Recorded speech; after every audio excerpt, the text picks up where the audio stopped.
So everybody wants to get stronger, but not everybody's willing to put in the work.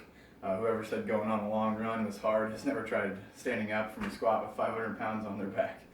My name is Derek Van Blarcom. I will be a junior this fall up at Iowa State, majoring in kinesiology, exercise science. I'm an aspiring strength and conditioning coach, and I spent this past school year working for the strength performance staff up at Iowa State. So not only is resistance training worth it now, but your body will thank you in the long run as well.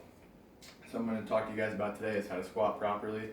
So I kind of broke that down into 3 movements. One is keeping the weight on the heels.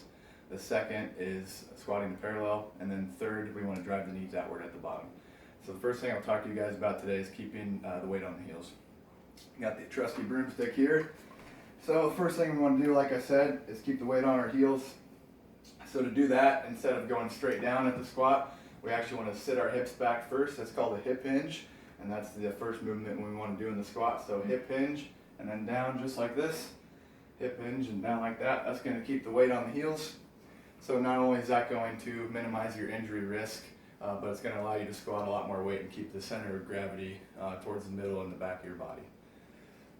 So the next thing is squatting to parallel. Again, I'll turn to the side here.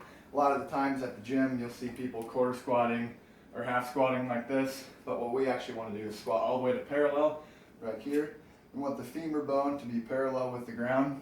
So when you quarter squat or half squat, you're using your quadriceps and your hip muscles, versus when you squat all the way to parallel, that's going to induce the entire posterior chain. So you're going to work the hamstrings, glutes, lower back. Those are your primary movers when sprinting or jumping. So we need to make sure we're squatting to parallel in order to all become better athletes. And the last thing I'll talk to you guys about is driving the knees outward. So a lot of times when you see people squat, they'll be down in the bottom and their knees will come inward as they're trying to stand back up. What we actually want to do is keep the knees tracking over the toes, always pushing the knees outwards like this. So when the knees come in, what tends to happen is you lose all your power.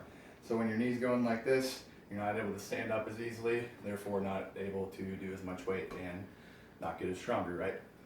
So like I said, kind of broke the squat down into 3 different movements. We want to keep the weight on the heels. We want to squat to parallel. And lastly, we want to drive the knees outward. So I personally think that the squat is one of the best exercises for total body strength. And thank you guys for taking the time to listen today.